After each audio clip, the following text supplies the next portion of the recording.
नमस्कार, कैसे हैं? उम्मीद करता हूँ ठीक होंगे।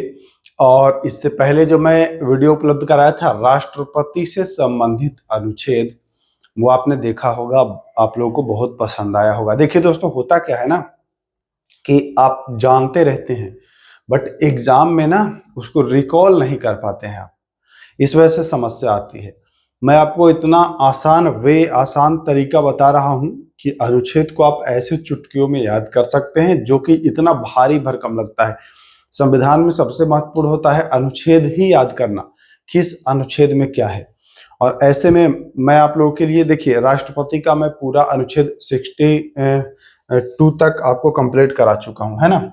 यहाँ पर मैं एक नया पेज ले लेता हूं।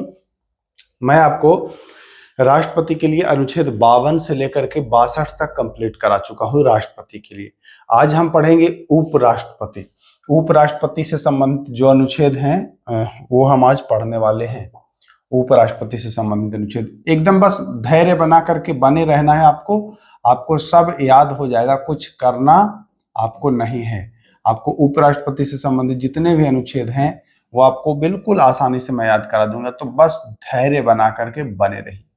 देखिए, आपको याद होगा पिछले वीडियो तक की घटना आपको बिल्कुल याद होगी, है ना। पिछले वीडियो में हमने आपको 62 तक बताया था, 62 तक। जरा सा मैं एक बार रिकॉल करा देता हूं। 61 अनुच्छेद में 61 अनुच्छेद में आपने क्या पढ़ा था? राष्ट्रपति का महाभियोग। आपने पढ़ा था ना राष्ट्रपति का महाभियोग। आपने पढ़ा था 61 में राष्ट्रपति का महाभियोग। ठीक, हाँ सर, राष्ट्रपति का महाभियोग पढ़ा था मैंने। महाभियोग लगता है तो राष्ट्रपति का पद तो खाली हो ही जाता है भाई। महाभियोग लग गया तो खाली हो गया। तो पद खाली होने के बाद 61 अनुच्छेद था ये। यहाँ पर कंफ्यूजन हुआ है जरा ना। 61 अनुच्छेद था ये, 62 नहीं था। 62 में क्या था? 62 में क्या था कि अगर राष्ट्रपति पर महाभियोग लगता है तो उसके बाद पद खाली हो जाता है, या किसी भी तरीके से पद खाली होने के बाद चुनाव कराने के लिए जो समय निर्धारित होता है, मतलब कि 6 महीने के भीतर राष्ट्रपति का पद खाली है तो उसका चुनाव से संबंधित था कि भैया चुनाव जो है वह निर्धारित समय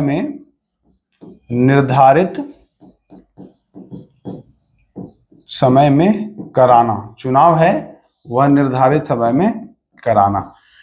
यह राष्ट्रपति से संबंधित था 62 तक। 61 आपको मैं बता दिया कि 61 में लग गया महाभियोग लगा तो राष्ट्रपति का पद खाली हो गया। तो अब 62 अनुच्छेद आप जोड़ के याद करिए ना, बहुत ही आसानी से आप याद कर लेंगे। तो 62 में भैया जब पद खाली है तो उसको भरना तो अनिवार्य है 6 महीने के भीतर। तो ये हो गया। अब आते हैं हम लोग इसको मिटा करके और हम आते हैं 63 अनुच्छेद पर। 63 अनुच्छेद पर हम लोग आते हैं और 63 अनुच्छेद से हम लोग उपराष्ट्रपति पर चर्चा करेंगे। तो उपराष्ट्रपति के बारे में अगर आप पढ़ना चाहते हैं तो भारतीय संविधान का अनुच्छेद आपको 63 देखना होगा। जैसे 52 अनुच्छेद में था कि भारत का राष्ट्रपति, वैसे 63 जो अनुच्छेद है प्लस 11 अगर ऐड करेंगे तो आपको अनुच्छेद मिलेगा 63। और 63 में है कि भारत का उपराष्ट्रपति, भारत का उपराष्ट्रपति, भारत का उपराष्ट्रपति। यह अनुच्छेद 63। यह अनुच्छेद कितने में है? 63 में। चलिए सर, 63 तो जान गए क्योंकि 62 तक पता था, 62 समाप्त किए, 63 तो जान गए। 64 में क्या है? 64 अनुच्छेद बहुत ही महत्वपूर्ण है। देखिएगा, 64 अनुच्छेद कहता है कि ये जो उपराष्ट्रपति होंगे, यह क्या होंगे? यह राज्यसभा के सभापति होंगे।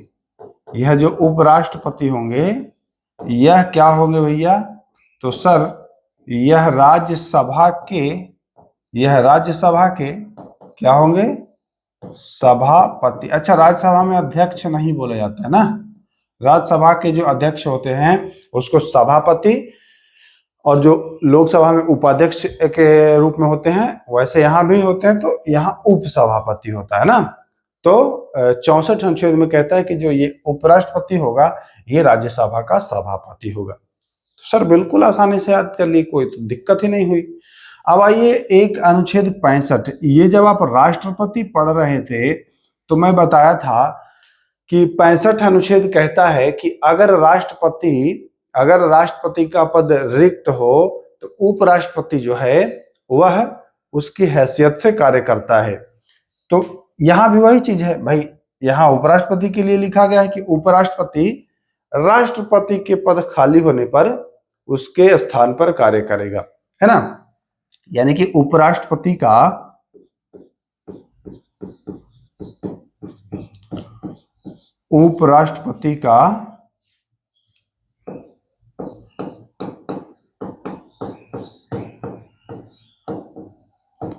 राष्ट्रपति के रूप में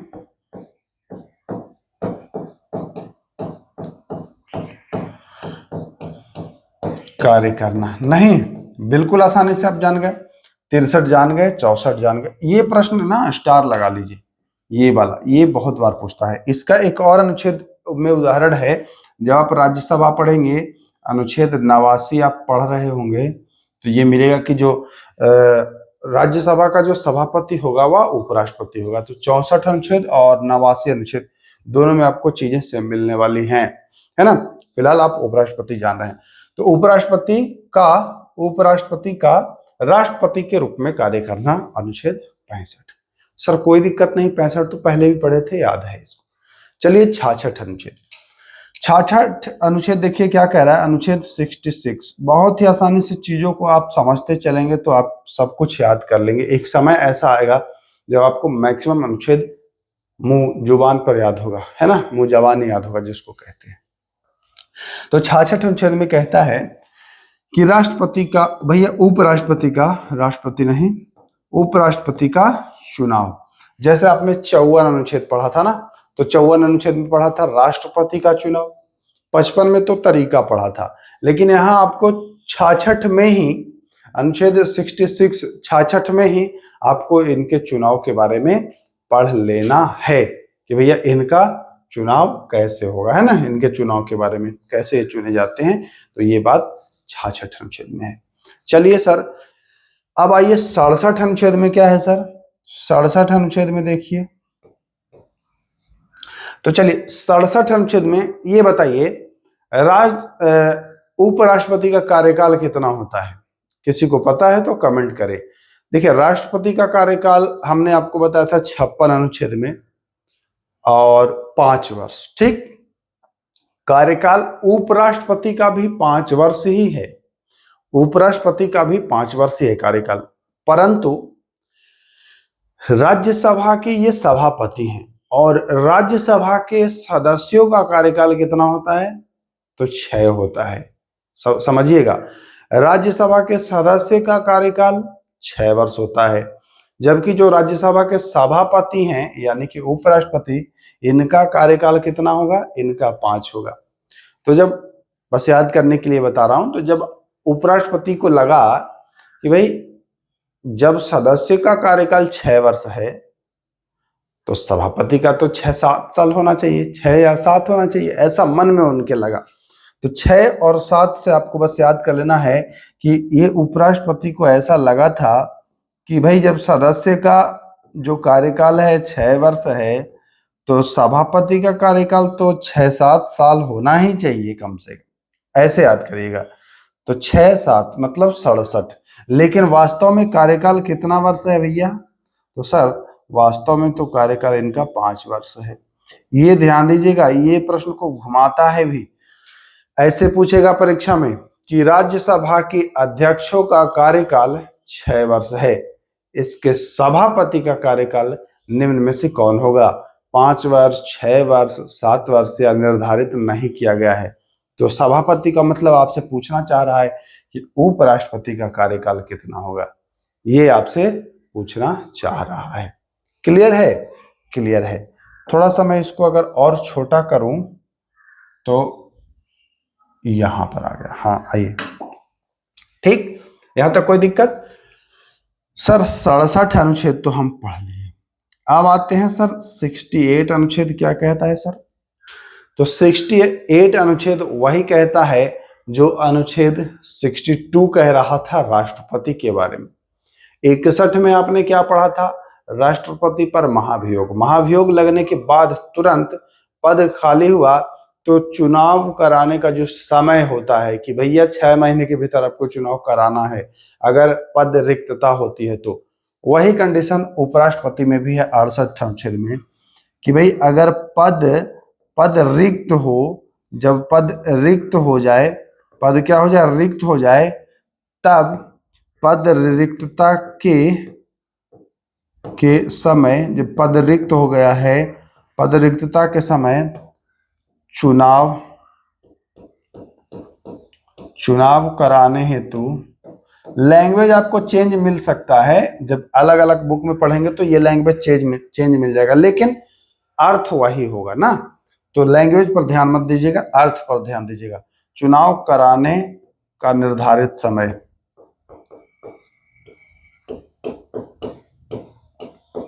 निर्धारित समय, जैसे भाई इनका पद खाली हुआ तो किसी कारणवश खाली हो गया ना, तो भाई कराइए अब चुनाव ना, 6 महीने का समय है, 6 महीने के भीतर करा लीजिए। तो ये भी कभी पूछता है कि अगर राष्ट्रपति का या उपराष्ट्रपति का पद खाली हो जाता है तो कितने समय के भीतर चुनाव कराना अनिवार्य होता है, 6 महीने। क्योंकि जानते हैं ये पद बड़े पद है ना, अब बड़े पद पर ज्यादा दिन आप कार्यवाहक के रूप में कार्य नहीं करा सकते हैं, उसको फुलफिल करना होता है। तो आप आ गए 68 अनुच्छेद तक। एक आइए 69 अनुच्छेद। 69 अनुच्छेद क्या है भैया, तो 69 अनुच्छेद देखिए, जब 69 आप लिखते हैं, देखिए यहां पर मैं आपको बताना चाहूंगा, बस थोड़ा सा समझिए। जब आप 69 लिखते हैं तो 6 लिखते हैं और फिर ऐसे करते हैं ना, और तब ये नीचे खींचते हैं, ये हो गया 69। लेकिन देखिए थोड़ा सा एक स्टेप पहले अगर हम आते हैं ऐसे, तो ये 60 हो गया है। और 60 में क्या था, राष्ट्रपति का शपथ था, राष्ट्रपति का इसमें शपथ था। अगर आपको याद हो राष्ट्रपति वाला, अगर आप वीडियो देखे हो तो ये 60 में क्या था, तो 60 में राष्ट्रपति का शपथ था। बस एक लाइन अगर खींच देते हैं, यानी कि ये 69 बना देते हैं, तो यह उपराष्ट्रपति का शपथ हो जाता है। कहेंगे कि सर बहुत ही आसानी से आप याद करा दिए हैं। क्या करा दिए हैं, ये देखिए 60 में ना राष्ट्रपति का शपथ आप ऑलरेडी पढ़ चुके हैं। अब इस पर हमको खाली एक डंडी खींचना है और हम उपराष्ट्रपति का शपथ जान गए। क्लियर है, क्लियर है सर। अब इसको सर थोड़ा सा और छोटा कर दीजिए ताकि हम 70 अनुच्छेद भी पढ़ पाए। 69 तक क्लियर। आइए सर 70 अनुच्छेद। 70 अनुच्छेद आपको मैं ऑलरेडी करा चुका हूं। 70 अनुच्छेद तो राष्ट्रपति वाले में कराया था कि अगर राष्ट्रपति अपने पद पर ना हो तो कौन काम करता है, उपराष्ट्रपति। ये बात अनुच्छेद 65 में भी है, लेकिन 70 में कोई ये बात नहीं लिखी गई है। 70 में संसद को ये शक्ति है कि कतिपय विषयों पर वह कानून बनाए। तो ऐसा कानून पहले 70 अनुच्छेद में देखिए ये सिस्टम था केवल 65 अनुच्छेद में कि राष्ट्रपति ना हो तो उपराष्ट्रपति कार्य करते हैं, लेकिन 70 अनुच्छेद का प्रयोग 1969 में किया गया और हुआ क्या कि राष्ट्रपति का पद खाली हुआ तो उपराष्ट्रपति को तुरंत बैठाया गया। उपराष्ट्रपति ने भी इस्तीफा दे दिया तो अनुच्छेद 70 का प्रयोग करके एक प्रावधान बनाया गया और ऐसी व्यवस्था करी गई कि अगर राष्ट्रपति ना हो तो उपराष्ट्रपति, और वो भी ना हो तो भारत का मुख्य न्यायाधीश। तो 70 अनुच्छेद इस बात को साफ उल्लेख करता है कि अगर राष्ट्रपति ना हो भैया, अगर राष्ट्रपति ना हो तो कौन बनेगा, तो उपराष्ट्रपति बनेगा। ठीक है। अन्य कारणों में अगर आकस्मिकता होती है तो 65 में जो आकस्मिकता खाली हो रहा है, इसके अलावा कोई और कारण हो और पद खाली हो तो 70 अनुच्छेद में जो राष्ट्रपति अगर अन्य कारण से हटते हैं तो उपराष्ट्रपति बनते हैं।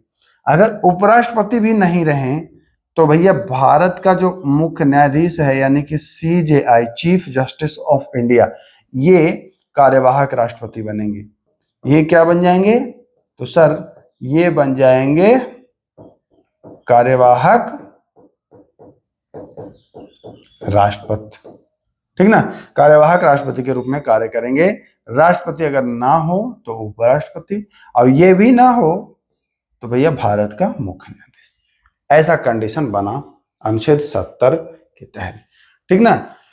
अब आइए इसको हम थोड़ा सा और अगर इधर करने की कोशिश करें, एक मिनट, क्या कर दिया हूं मैं, इसको अगर मैं यहां करने की कोशिश करूं, ये तो इधर जगह खाली हो गई। आइए, तो अब हम 70 अनुच्छेद तक आ गए हैं। अब हम देख लेते हैं अनुच्छेद 71। आइए इधर ध्यान दीजिए, 71 अनुच्छेद। जैसे आपने क्या पढ़ा था, 71 अनुच्छेद में पढ़ा था ना, राष्ट्रपति वाले में भी ये अनुच्छेद आपने पढ़ा था कि भैया राष्ट्रपति के चुनाव का अगर विवाद होता है तो निपटारा किया जाएगा किसके द्वारा? सुप्रीम कोर्ट के द्वारा। ऐसा पढ़ा था आपने। उपराष्ट्रपति में भी इनके अगर चुनाव का कोई विवाद होता है, इनके चुनाव से संबंधित, यानी कि चुनाव का अगर कोई क्या होता है, विवाद होता है, डिस्प्यूट होता है, तो अनुच्छेद 71 के ही तहत उसको सुलझाया जाएगा माननीय सर्वोच्च न्यायालय के द्वारा। क्लियर है? तो राष्ट्रपति से संबंधित अनुच्छेद 52 से शुरू करिए। आप एक बार पढ़ लिए हैं तो रिकॉल करिए, 52 से शुरू करिए। भारत का राष्ट्रपति। 53 में क्या पढ़े थे आप? संघ की कार्यपालिका शक्ति राष्ट्रपति में निहित होगी। 54 में क्या पढ़ा था आपने? 54 में इनका चुनाव पढ़ा था। 55 में क्या पढ़ा था आपने? 55 में इनके चुनाव का तरीका पढ़ा था। 56 में इनका कार्यकाल पढ़ा था। ऐसे उसको रट लीजिए। फिर जब उपराष्ट्रपति में आइए तो उपराष्ट्रपति में भी आप आइए। 63 में आपने क्या पढ़ा? तो भारत का एक उपराष्ट्रपति होगा। 64 में क्या पढ़ा कि उपराष्ट्रपति जो होगा वह राज्यसभा का सभापति होगा। 65 में आपने क्या पढ़ा कि अगर राष्ट्रपति अपने पद पर ना हो, किसी अन्य कारण से उनका पद रिक्त हो, तो अनुच्छेद 65 के तहत राष्ट्रपति उनके पद पर कार्य करेंगे। 66 में आपने इनके चुनाव के बारे में पढ़ा। 66 में किसके बारे में पढ़ा? चुनाव के बारे में। 67 में आपने क्या पढ़ा? इसको मैं ट्रिक बताया था कि 67 में इनको लगा कि हमारा तो कार्यकाल 6-7 साल होना चाहिए, यानी कि 67 में आप कार्यकाल के बारे में पढ़े थे, है ना। 67 में कार्यकाल के बारे में आप पढ़े थे। 68 अनुच्छेद में वही बात है जो 62 में राष्ट्रपति के लिए है, यानी कि पद रिक्त होता है तो चुनाव कराने का निर्धारित समय 68 में। 69 अनुच्छेद में बताया कि अगर आप 69 लिख रहे थे तो 60 लिखेंगे और फिर ऐसे करेंगे आप ना। तो 60 में शपथ था, वही 69 में भी शपथ है। 70 में है अन्य आकस्मिकताओं में राष्ट्रपति के पदों का निर्वहन उपराष्ट्रपति के द्वारा और उसकी भी अनुपस्थिति में भारत के मुख्य न्यायाधीश के द्वारा राष्ट्रपति के पद का वह निर्वहन किया जाएगा। क्लियर? 71 अनुच्छेद में उपराष्ट्रपति और राष्ट्रपति के चुनाव से जो विवाद उत्पन्न होगा उसका निपटारा माननीय सर्वोच्च न्यायालय के द्वारा कराया जाएगा। तो मैं उम्मीद करता हूं कि ऐसे पढ़ के आप चीजों को कंठस्थ याद कर सकते हैं, मुंह जबानी याद कर सकते हैं और एग्जाम में कंफ्यूजन को बिल्कुल आप दूर रखेंगे, आपके पास भटकेगा तक नहीं। 2 टॉपिक आपका क्लियर करा दिया अनुच्छेद से। ऐसे ही आप लोग अगर रुचि लेंगे तो और तमाम चीजों पर मैं आपको उपलब्ध कराऊंगा वीडियो, है ना। तो चलिए वीडियो को समाप्त करते हैं। नमस्कार।